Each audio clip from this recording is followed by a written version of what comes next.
My mouth is watering. You should be looking at the Dilations Flipbook. Okay, so if you recall from the last unit test, some of y'all came in here not ready for the test, or some of you after you took the test were talking about how you failed it, or you just had some negative Nancy attitude.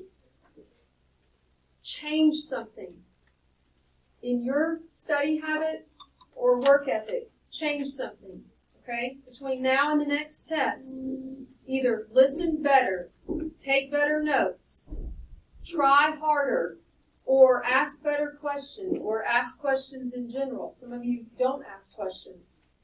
Do something different and see if you get a different result, okay? All right? I challenge you to do that. We're starting Unit 4. You have the Unit 4 cover page. You have the Unit 4 cover page, which tells you the vocab words that we're going to cover and the standards that we're going to cover. We are looking at dilations first. This goes directly with transformations, which is what we just did. When you're looking at dilations, the shape after a dilation changes in, what's the word? Thank you, size. Which is why I waited to do this one last, because it's the only one that the size changes. All of the others should have been same shape, same size, which is called congruent. Now we're no longer looking at congruent, we're looking at what's called similar. Okay? We need to change something on this paper because I don't like it. In this paper, they are using the notation for scale factor as a lowercase r. I want you to change that to a lowercase k.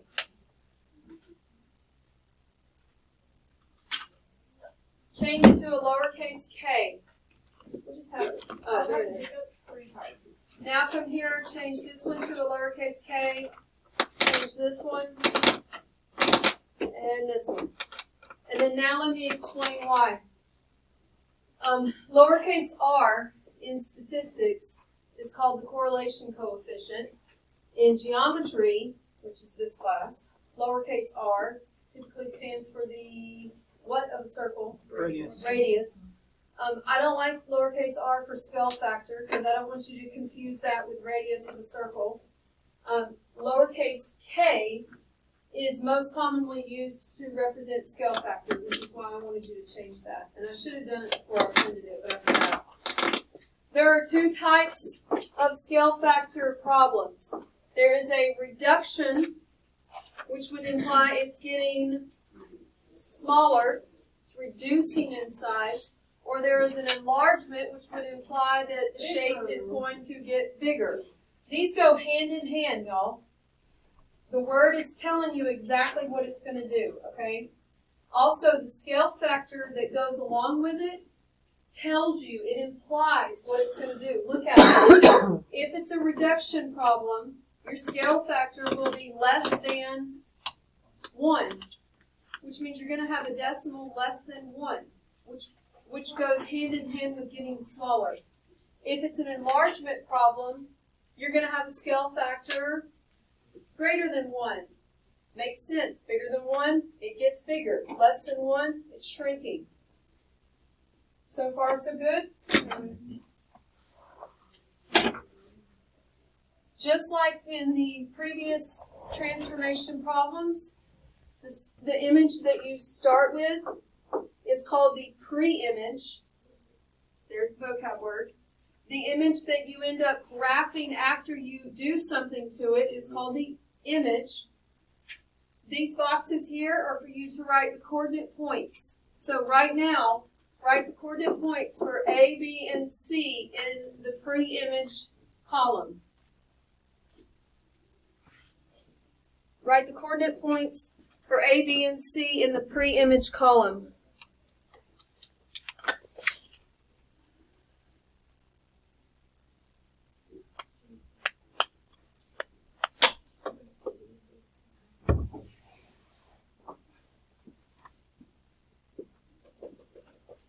Did you get A is negative 3, 3?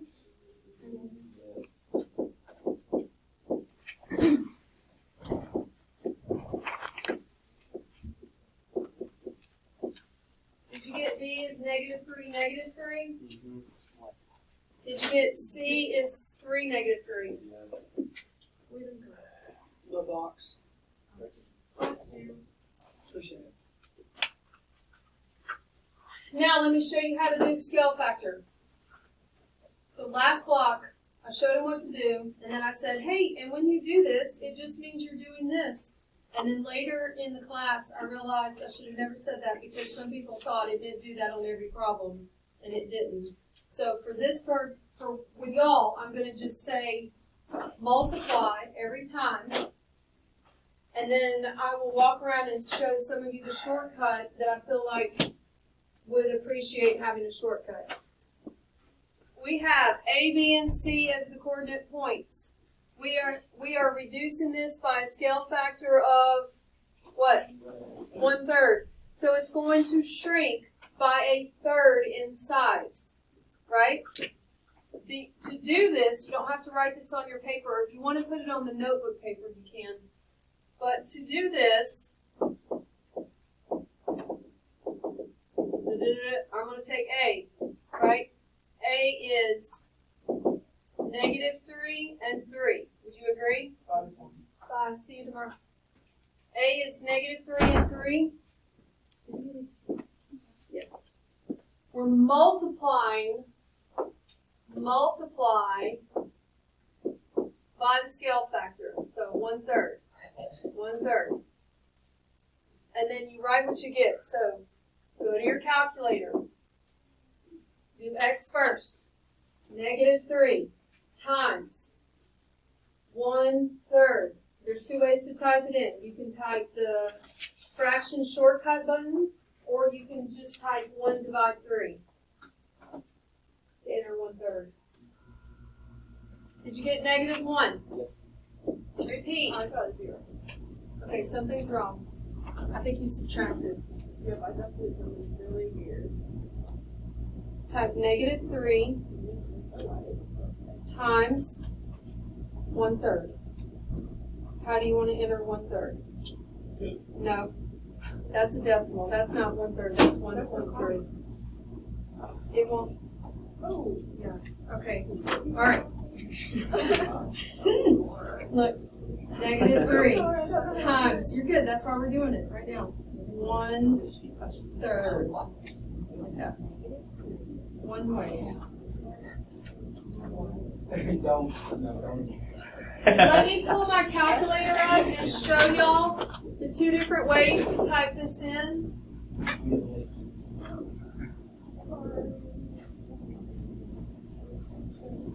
No, that's why we're in here. I'd rather make the mistake with the math in here, because then I can catch it. All right. Two ways to type it in. -3 times 1/3. That's one way. Or if I like to enter fractions in what's called fraction print, which is that alpha y equals. That is on your calculator shortcut, which is in your notebook. So -3 times alpha y equals. That first option is a fraction, and then I can actually see the fraction. You'll still come to the same answer. Okay? Now repeat with 3. What do you get? 1. So A prime is -1, 1. Now repeat with B. And then C.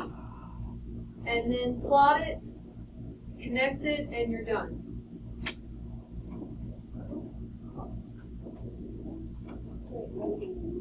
You're repeating now with point B. So point B is -3 is the x coordinate, and the y coordinate is -3. So really, do I have to enter this twice, y'all? I do not have to enter this twice. I really don't even have to enter it at all because it was just on the last point, right? So B prime is -1, -1. Now repeat with C. We got 3 and -3.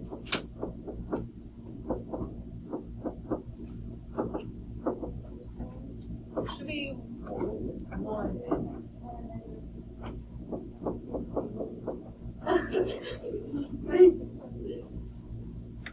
Now graph it.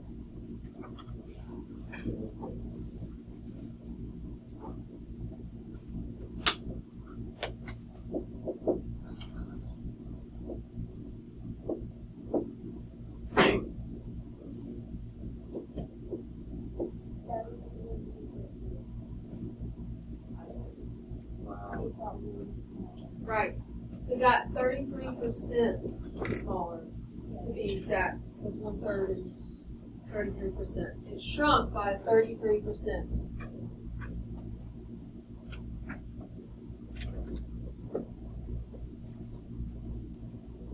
Shrunk by 67%. Our image is 1/3 of the pre-image, is the correct way to say it. Now, yes.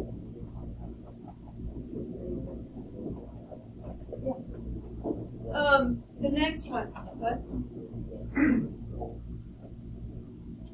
For 1/3? These threes came from the points. Yeah, this was me showing the map. You don't have to write this part over here. This was me just showing where these numbers were going to come from.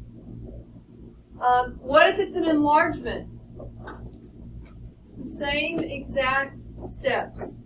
Your number is just bigger than 1, which means your answers will be larger than the pre-image.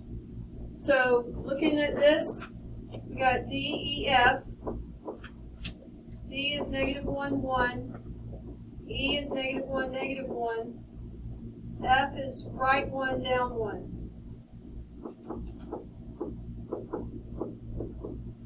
All right, you're going to write, what's the scale factor here? What's it say? K equals 3. So it's tripling in size. Right? So take D. You're going to take each point and multiply by K. So D, -1, 1, when I dilate it, it's going to be -1 times 3 and 1 times 3, which is what? -3, comma 3. Just multiply, right?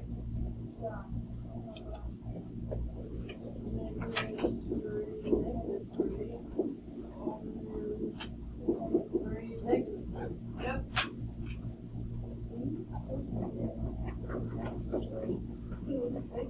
I feel like this change you like it.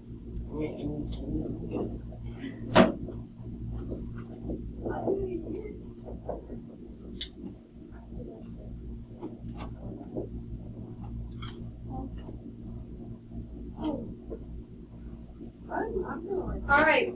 Take this out of your notebook if it is in there, because you're fixing to open it up and so you can write on it freely.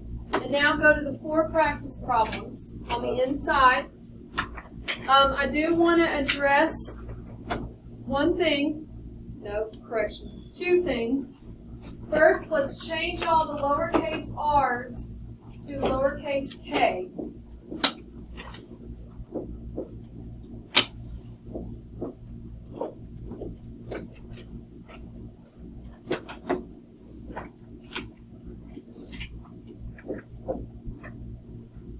Here's what I wanted to address.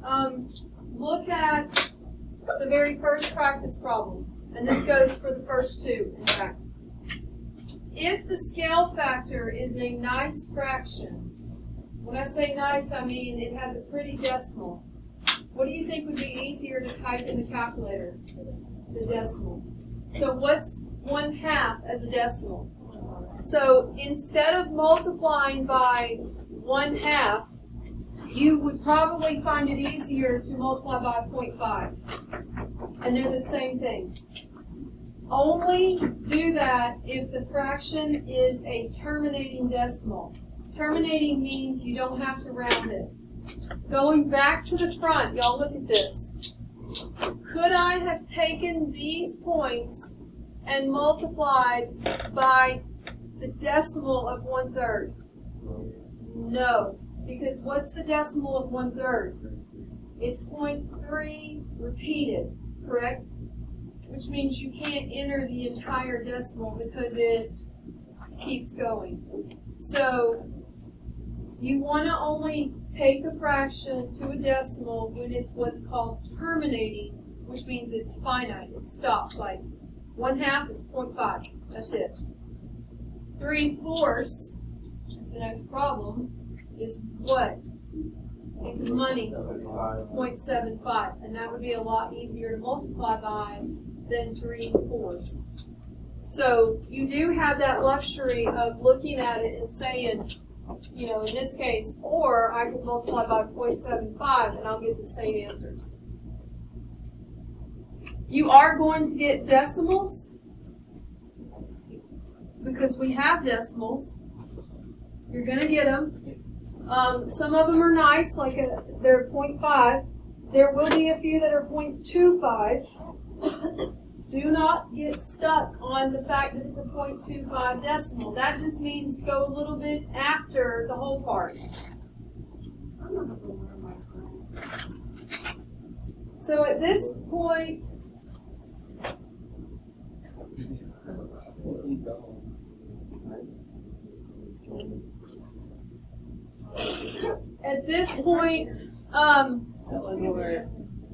please do all 4 practice problems and then we're going to check it, okay?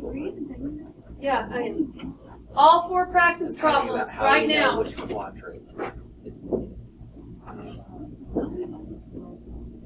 So the first thing you need to double check is that you're getting the correct pre-image points, because obviously that will mess everything up.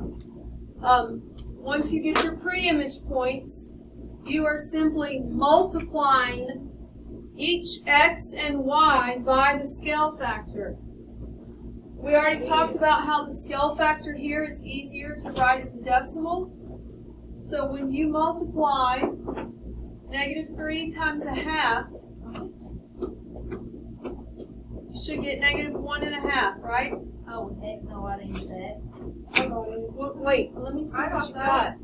I thought that was It is -3, so there's no way to multiply -3 times 1/2 and still have -3. Okay, so enter it in the calculator. Clear this. Hey, Luke, on the number on the bottom one, what did you get for J? Well, I'm going in the order A, B, C, D, F, G, H. So that's not -3. Change it to a decimal. Look, hit math, decimal. G,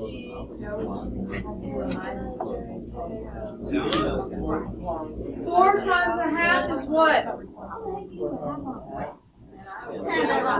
Just go halfway. Did you get 2? 4 times 1/2 is 2.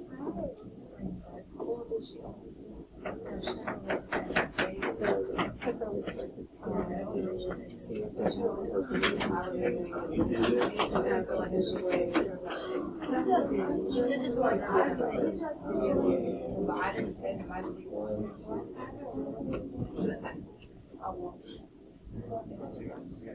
Hey, Now let's do B prime. You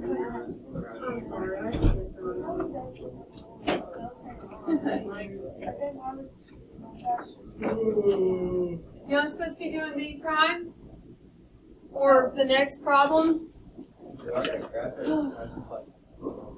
No, you gotta graph it. So this is just really, the negative things, which. You have to. Okay, can you graph that really quick? No, I'm really understanding this. Oh, wait. That's my turtle. I'm here, y'all. Just hold on a second, please.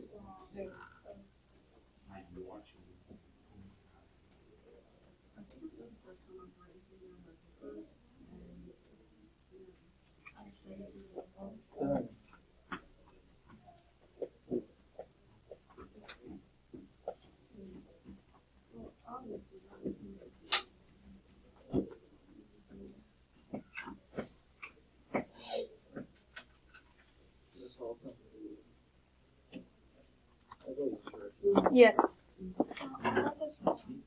Which one? Do what?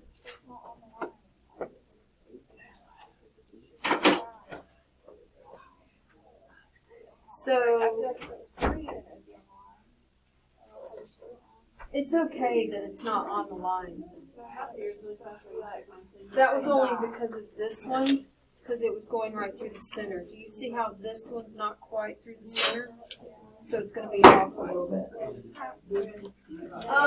Did you get, yes, Is this for 225? yeah, it just means, so, go past -2, but don't go to the halfway mark, because then that would be 2.5.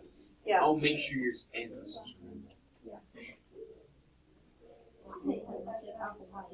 I'm gonna give them the model. Let's see, we got D, E,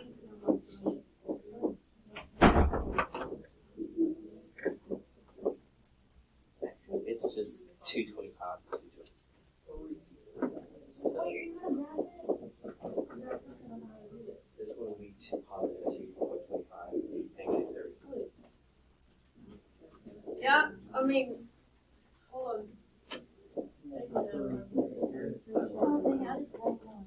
You should have it graphed. That just means go left 1, then go halfway. So left 1, then halfway. And then in this case, we go up 2. Left 1.5, down 1.5. It's going to be floating in the middle. Right 1, down 1.5.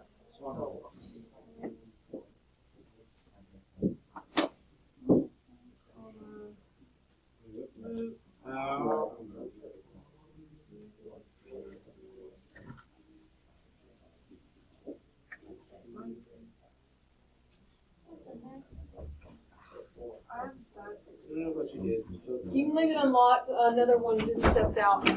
Okay, you should be trying the second one.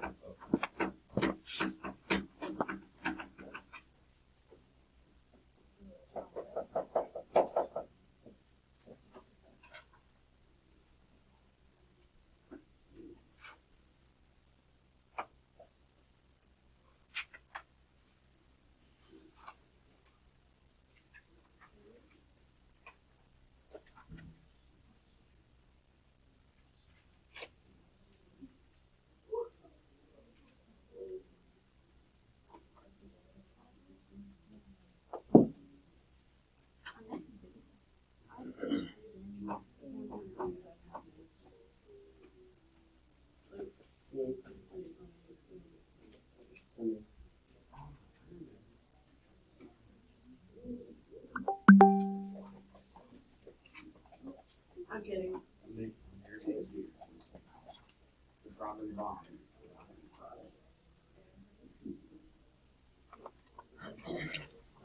You should just be multiplying the numbers by 0.75 on the second problem. If you're already past this, then just ignore me. I'm coming.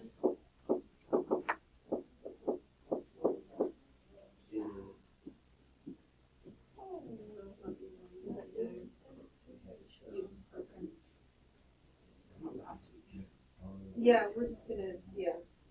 If you're already towards the last problem, you might be wondering what the coordinates of N and M are. It is just 0.5. If you look at it, we're not going to get technical on it. We're going to say that that's at the half mark. It's negative half. So like M would be right 1, down half, and N would be left 1, down half.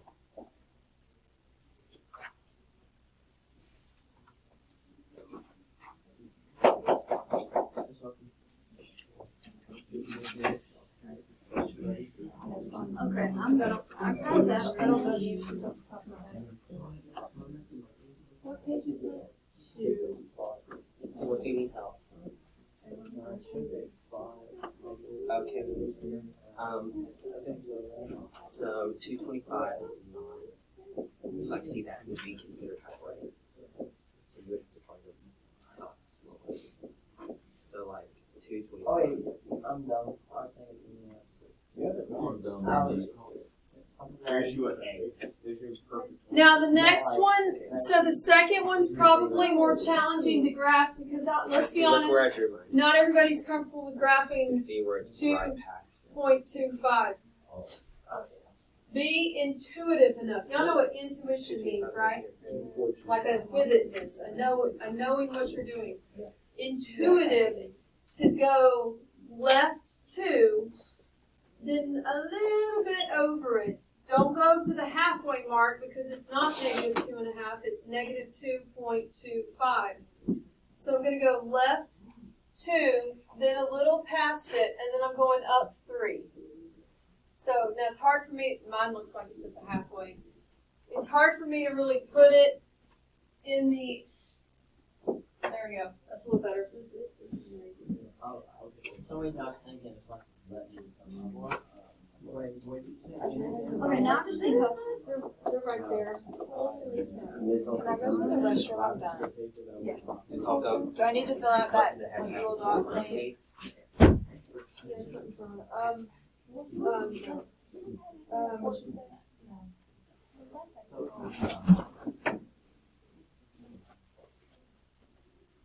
Dude, I can't wait for the dollar store. Okay. All right. Let me see. Multiply by 2. Because it's So this is negative right. 1 times Wait. 2.5. Oh.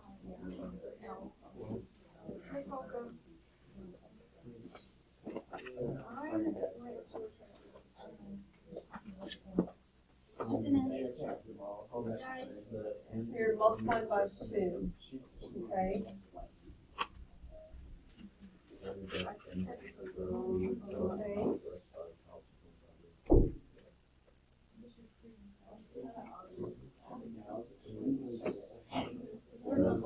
Oh, you swapped your numbers. So K is not -2, 1. K is -1, +2.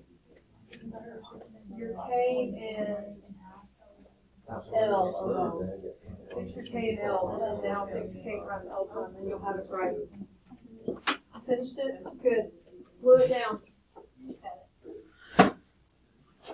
When you finish this, these 4 practice problems, you can look up at the board. I'm going to change the screen in just a second to where it's the answers. Please check yours. If you got something wrong, call me over so we can check it and figure out what's wrong.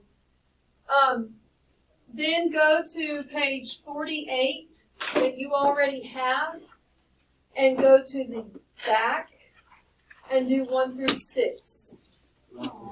Yes. You can do it right now. You don't get out until 2:25. I'm really small. I just need Okay. Wait, what? 1 through 6. Yeah. So just 2, 4, 6. Oh my gosh, okay.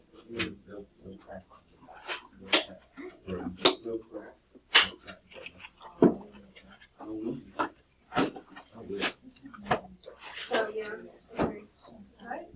So far, hold on. Still looking. Where the heck did you? I gotta count. So what's wrong? What do you think's wrong? Did you think something's wrong with it? Were you saying the numbers don't work? Yeah. Well, it's because your scale factors. Yeah, no. I don't need to like.